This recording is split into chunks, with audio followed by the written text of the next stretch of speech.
To perform this rite, you need first to construct what is called a cording. To do a cording, you need simply some colored cords as shown here and a sharp knife. The knife should be an object of beauty and elegance, and it should be dedicated solely to the ritual purpose of cutting the cord when it is completed.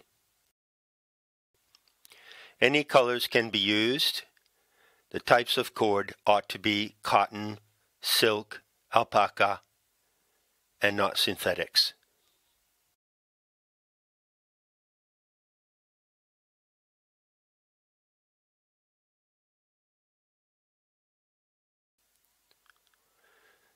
In order to construct a cording, you must first find a tree suitable to the ritual. The ideal setting to construct a tree yantra or Gaian Tantric cording would be in the wilds of nature, somewhere removed from human witnesses as far as possible. That is to say, a place not frequented by people such as a public park. Ideally, you want to find a place that is wooded, of course, because you are using a tree for the cording. But you cannot use large trees. You cannot use trees whose limbs are higher than you can reach. Ideally, the place for the cording may be sheltered in a grove of large trees. But the tree for the cording itself must be accessible to you, as is this one here. You can see it being shaken. You can stand close to the tree and place yourself within the arms of the tree. In short, you need a small or moderate-sized tree with low-hanging limbs. Now there is a second clip entitled Cording, a Gaian Tantric Rite, that likewise explains the details of this method.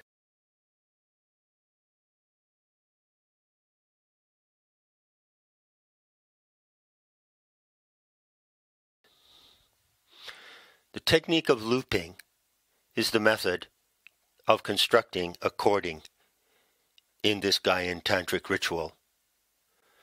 You take your ball of thread or yarn and simply toss it on the ground. You see two balls there, red and yellow. For the purposes of illustration, we're using one color here. You take the feed line from the ball of thread, from the source of the cord, and loop it around your finger. You make no knot. Then you take the loop and loop it around the limb of the tree, accessible to you, and so begins the cording. Note that as you pull the loop, you have secured the cord to the tree without a knot. Then you pull the same feeding cord through the loop again, and you get another loop. Notice that there is in one hand the loop, and in another hand the feeding cord.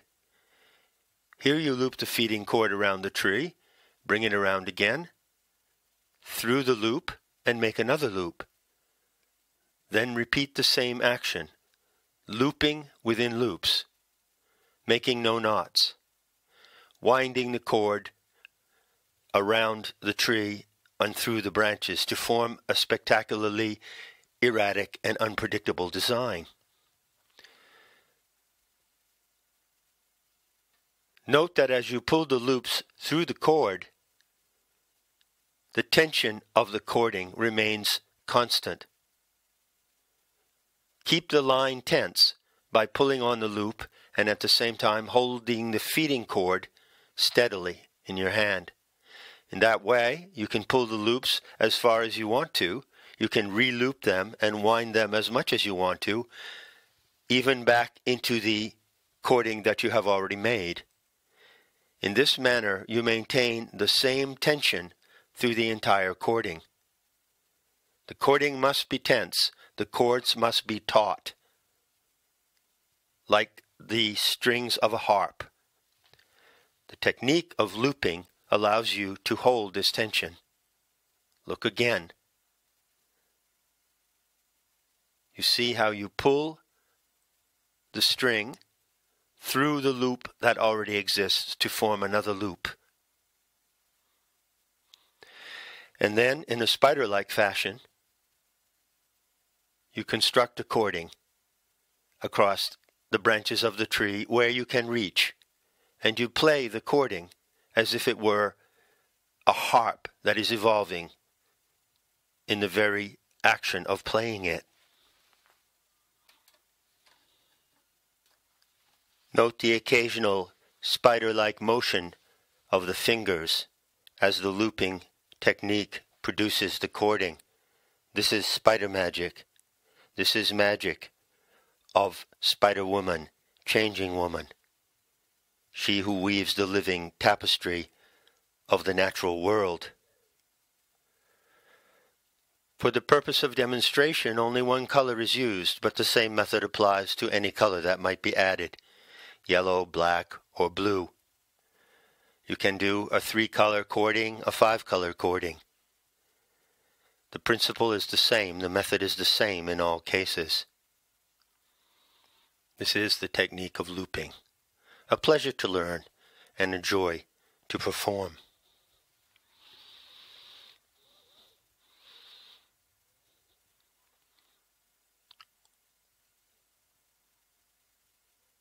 Remember always to hold the tension of the entire cording as you draw and loop each line. The result at the end, pulling through the final loop, is a complete, singular taut structure consisting of a chaotic and unpredictable pattern of knots, loops, crisscrosses, and winds. The more pleasure and spontaneity you put into the cording, the more powerful it is.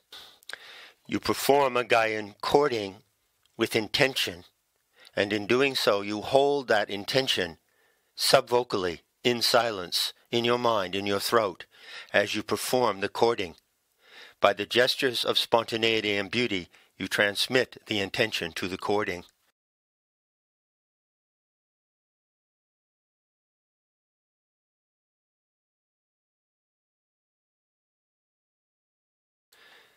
The tension of the cording, which you see demonstrated here in its springiness, calls the attention of the consciousness of the earth, of the planetary animal mother, Gaia Sophia.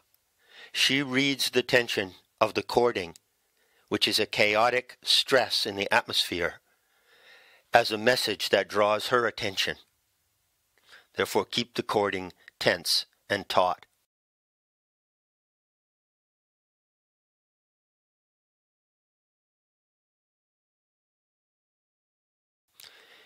In the typical procedure of making a cording, there comes a moment to tie it off, that is to say, to complete it, and transmit your intention fully into the cording. You see here a 3-color cording, fully completed. All the lines of the intersecting colors are taut. Consistent with the technique of looping, the entire cording is one unitary structure of beautiful chaos. In order to hold the tension on the cording, you choose a young branch of the tree, or sometimes a bush growing in the ground near the tree, and you bring all of the cords of the cording up to that branch, pull back the branch for a spring effect, as you see here, and wind the cords around the branch. Here you tie a knot. Finally, the sole knot you make in the cording is to tie it off on the springy branch. Now you have arrived at the moment of completely releasing your intention into the cording. Now you take your sacred ritual cording knife and you cut the cords, allowing the tension to be held by the springy branch. At the moment that you cut the cords, you release your intention into the cording, and from the cording it goes into the mind of the earth, and it becomes her intention, it becomes her thought. The wind takes it. The wind reads the tension as your intention. She takes your intention to herself, and it becomes hers. In this manner, the intention that you register in the cording becomes the intention of the earth itself. Your intention is achieved by the addition of the boost of the earth.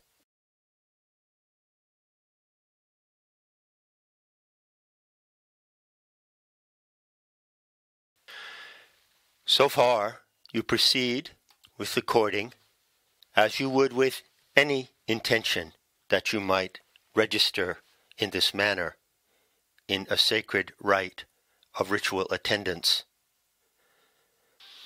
What is the lethal strike? It is simply a cording rigged, designed, and deployed with the intention to kill.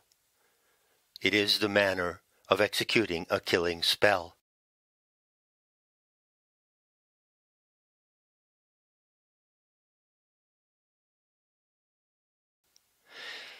In Gyan Tantra, you may consider the lethal strike to be done with the power of Kali or Kali.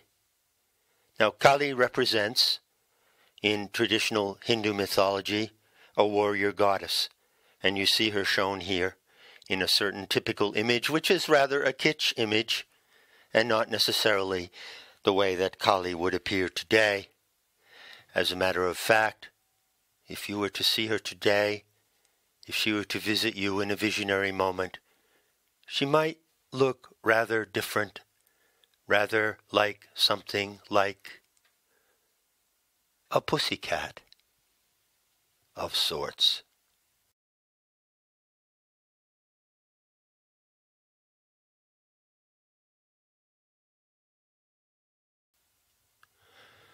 In order to convert an ordinary cording into the mechanism of a lethal strike, you need certain particular accessories, which are shown here.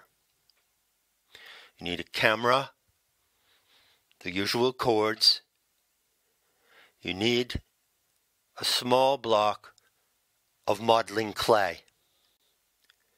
You begin by taking a photograph or printing off the internet a photograph of your target. And on the block of modeling clay, called the tablet, you inscribe the name and birth date, and you insert a rusty nail and a fingerprint, your fingerprint. Then you take your cording knife, as usual, as part of the accessories of the strike, and in addition, rusty nails, of course, and a sinker. There is one nail required for each strike.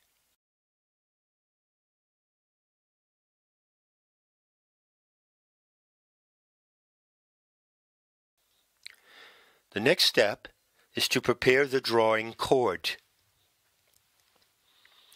To prepare the drawing cord, which is always made with black thread, select a piece of cord that is the length of your arm, from your arm to your jaw. Imagine that is the length of the arrow. If you are firing an arrow and you hold it back, you hold the vein up to your jaw. The drawing cord is, in effect, the arrow of the lethal strike. Double the length of the drawing cord from your hand to your jaw, tie a knot in the end, and you have a closed loop. This is your drawing cord. Test it again to make sure that it has the proper tension that fits your body, from your thumb or trigger finger to your jaw.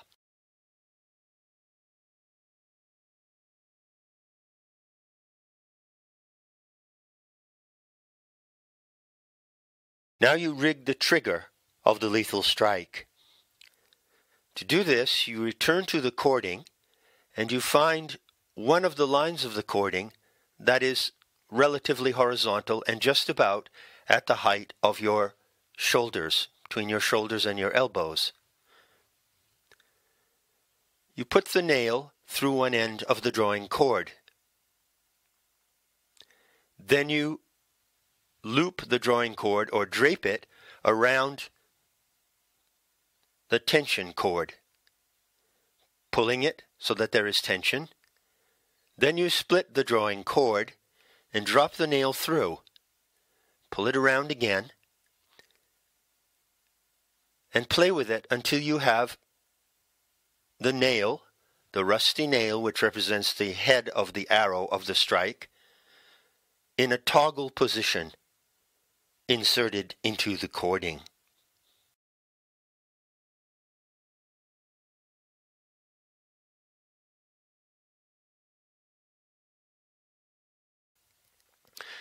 The next step in rigging the strike is to hang the sinker. Now here it must be added that with a cording for which you intend a lethal strike, you must first leave one cord, one strand of any color loose. In this case, it is the color red. This has not been tied off, or one end or one part of the red cord has been left loose, about a length of 2 to 3 yards. The loose strand of the cording you see here is called the sinker line. Notice how the sinker, which is a device for fishing, has an eye at the top. You pull the sinker line through the eye and you hang the sinker. Notice how the red cord, or the sinker line, has been looped through the drawing cord. And now, you position the sinker so that it hangs above the ground, 2 or 3 or 4 inches above the ground. This is done by a V formation. You see the V. The sinker must not touch the ground, or were the wind to blow, it must not hit the tree. It must be free to float. Note how the sinker floats like a pendulum in the wind. That is the pendulum that counts the moment to the death of the target. The sinker is a pendulum. It signifies that death is inevitable to the target, even if you do not cause that death. You are simply directing and implementing the death of the target. Tie off the sinker line when you have the right position of the sinker. Then note carefully that you have positioned the sinker in such a way that it exerts a small amount of tension upon the drawing string, and in turn the drawing string holds the rusty nail in place. Now the cording is rigged for a lethal strike. All during the time that you rig the cording, you concentrate on the victim and bring your rage and invoke the rage of the earth for the death of this victim, of your target. Note how the black drawing string plays through the cording. It is part of the cording. It will vibrate with the cording. And the one unique part of the drawing string is the point where it holds the nail in a delicate and precarious toggle position within the cording. The tension on that place is not large. It is just enough to hold it in place with the weight of the sinker.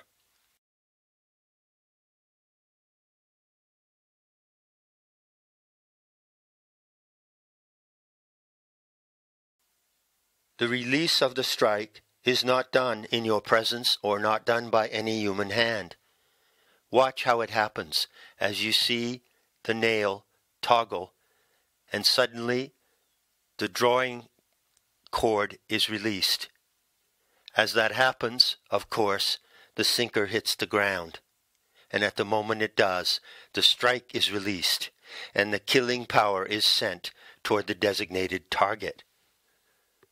This is the execution of the Kalika lethal strike against psychopaths and the enemies of life. It uses the boost of the earth to bring death to those whose death is already imminent, as is the death of all creatures, but it gives compulsion and direction to the moment of their death.